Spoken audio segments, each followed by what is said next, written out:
So നമ്മുടെ game development journey നമ്മളൊന്ന് ഒഫീഷ്യലായിട്ട് സ്റ്റാർട്ട് ചെയ്യാൻ പോവാണ്.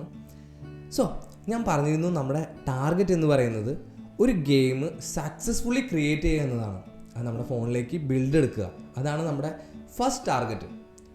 ഒരു ഗെയിം ക്രിയേറ്റ് ചെയ്യാനായിട്ട് നമുക്ക് ബേസിക്കലി എന്താ വേണ്ടത് ഒന്ന് ആലോചിച്ച് നോക്കി. ഇപ്പോൾ നമ്മുടെ കയ്യിൽ ഒന്നുമില്ല, ഒരു സോഫ്റ്റ്വെയറിനെ കുറിച്ച് ഞാൻ ഇതുവരെ പറഞ്ഞിട്ടില്ല, സംസാരിച്ചിട്ടില്ല. ഞാൻ പറഞ്ഞിരുന്നത് വളരെ ബേസിക് ആയിട്ടുള്ള ക്ലാസ് ആണെന്ന്.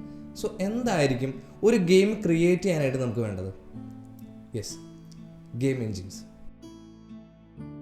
സോ എന്താണ് ഒരു ഗെയിം എൻജിൻ? ഒരു ഗെയിം എൻജിൻ വളരെ സിമ്പിളായിട്ട് പറഞ്ഞു തരാണെന്നുണ്ടെങ്കിൽ ഗെയിംസ് ക്രിയേറ്റ് ചെയ്യുന്ന പ്ലാറ്റ്ഫോമാണ് ഗെയിം എൻജിൻ.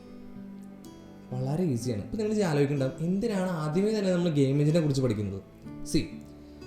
നമുക്ക് ഗെയിംസ് ക്രിയേറ്റ് ചെയ്യാനായിട്ട് ഗെയിംസ് ക്രിയേറ്റ് ചെയ്യുന്നൊരു പ്ലാറ്റ്ഫോം വേണം.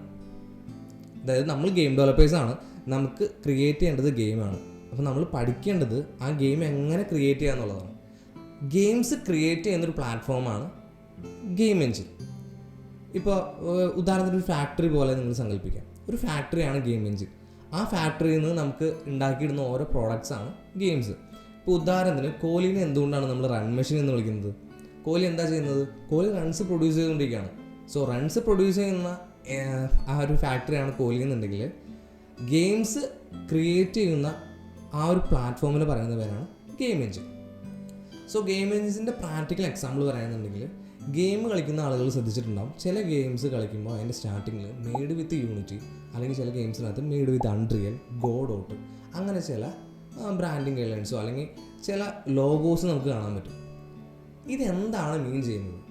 അതായത് ഒരു ഗെയിം ആ ഒരു പർട്ടിക്കുലർ ഗെയിം നിങ്ങൾ കളിച്ചുകൊണ്ടിരിക്കുന്ന ഗെയിം ക്രിയേറ്റ് ചെയ്തിരിക്കുന്ന പ്ലാറ്റ്ഫോം യൂണിറ്റിയാണ് അല്ലെങ്കിൽ അൺറിയലാണ്.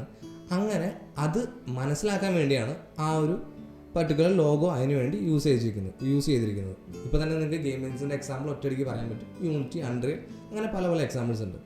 ഇനി നിങ്ങളിവിടെ നിന്നെല്ലാം പഠിച്ചിട്ട് ഒരു ഇൻ്റർവ്യൂവിന് ചെന്ന് കഴിയുമ്പോൾ നിങ്ങളുടെ അടുത്ത് ഫസ്റ്റ് ചോദിക്കുന്നത്, നിങ്ങളൊരു ഗെയിം ഡെവലപ്പർ ആണ് എന്ന് പറഞ്ഞു കഴിഞ്ഞ് കഴിയുമ്പോൾ ദ വെരി നെക്സ്റ്റ് ക്വസ്റ്റ്യൻ അവർ ചോദിക്കാൻ പോകുന്നത് ഏതാണ് നിങ്ങളുടെ ഗെയിം എൻജിൻ എന്നാണ്. സോ നമ്മുടെ കരിയറിൽ തന്നെ വളരെ ഇമ്പോർട്ടൻ്റ് ആയുള്ളൊരു ഡിസിഷനാണ് നമ്മൾ എടുക്കാൻ പോകുന്നത്. ആരും പേടിക്കൊന്നും വേണ്ട. കാരണം ഒരു ഗെയിം എൻജിൻ, ഇപ്പോൾ നമ്മൾ പഠിക്കാൻ പോകുന്ന ഒരു ഗെയിം എൻജിൻ വളരെ പക്കയായിട്ട് നമ്മൾ പഠിച്ചു കഴിഞ്ഞാൽ ആ ഒരു ഗെയിം എൻജിനിൽ നിന്ന് നമുക്ക് അടുത്ത ഗെയിം എൻജിനിലേക്ക് സ്വിച്ച് ചെയ്യാനായിട്ട് അധികം സമയമൊന്നും വേണ്ട. കാരണം ഇതിൻ്റെ എല്ലാത്തിൻ്റെയും പ്രോസസ്സ് എന്താണ്? ഗെയിം ക്രിയേറ്റ് ചെയ്യുക എന്നൊരു ഉദ്ദേശത്തോടു കൂടി പല കമ്പനീസ്, യൂണിറ്റി ഒരു കമ്പനിയാണ്, അൺറിയൽ ഒരു കമ്പനിയാണ്, ഇവരെല്ലാം അവരുടെ രീതിയിൽ ക്രിയേറ്റ് ചെയ്തിരിക്കുന്ന പ്ലാറ്റ്ഫോംസാണ് ഇതെല്ലാം.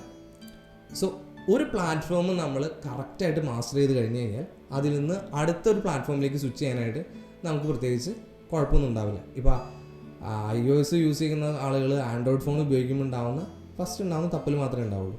സോ എന്നിരുന്നാലും നമുക്ക് എല്ലാ ഗെയിം എൻജിൻസും അങ്ങനെ പഠിക്കാനൊന്നും പറ്റില്ല. ഇപ്പോഴത്തെ ഫസ്റ്റ് സ്റ്റേജിനകത്ത് നമ്മൾ ഒരൊറ്റ ഗെയിം എൻജിൻ ചൂസ് ചെയ്തിട്ട് അതായിരിക്കും പഠിക്കാൻ പോകുക. സോ നമുക്ക് ഏതെങ്കിലും ഒരു ഗെയിം എൻജിൻ എടുത്തിട്ട് പഠിക്കാൻ പറ്റില്ലല്ലോ. സോ ഏത് ഗെയിം എൻജിനാണ് ചൂസ് ചെയ്യേണ്ടത്, അല്ലെങ്കിൽ നമ്മൾ എടുക്കുന്ന ഗെയിം എൻജിന് എന്തെല്ലാം ക്വാളിഫിക്കേഷൻസ് ആവശ്യമാണ്, ഇതെല്ലാമാണ് നമ്മൾ ഇനി ഡിസ്കസ് ചെയ്യാൻ പോകുന്നത്. സോ ഇനി വരുന്ന ക്ലാസ്സുകളിൽ ഒരു ഗെയിം എൻജിന് വേണ്ട ക്വാളിറ്റീസ് എല്ലാം നമ്മൾ ഡിസ്കസ് ചെയ്യും. അതുപോലെ തന്നെ നമ്മുടെ ഗെയിം ഡെവലപ്മെൻറ്റ് ചെയ്യണമെങ്കിൽ ഏറ്റവും ബെസ്റ്റ് ആയിട്ടുള്ളൊരു ഗെയിം എൻജിൻ നമ്മൾ അതിനുള്ളിൽ നിന്ന് പിക്ക് ചെയ്തെടുക്കുകയും ചെയ്യും. സോ ഇന്നത്തേത് ജസ്റ്റ് ഒരു ഇൻട്രഡക്ഷൻ ക്ലാസ് ആയിരുന്നു. ഇതെല്ലാവർക്കും ഇഷ്ടമായെന്ന് വിചാരിക്കുന്നു. നിങ്ങളുടെ വിലയേറിയ അഭിപ്രായങ്ങളും നിർദ്ദേശങ്ങളും ഗെയിം ഡെവലപ്മെൻറ്റായിട്ട് റിലേറ്റ് ചെയ്ത എല്ലാ ക്വസ്റ്റ്യൻസും താഴെ കമൻറ്റ് ബോക്സ് ഓപ്പൺ ആണ്. അതുപോലെ തന്നെ ഇനി വരുന്ന ക്ലാസ്സുകൾ മിസ്സാവാതിരിക്കാനായിട്ട് സബ്സ്ക്രൈബ് ചെയ്യുക.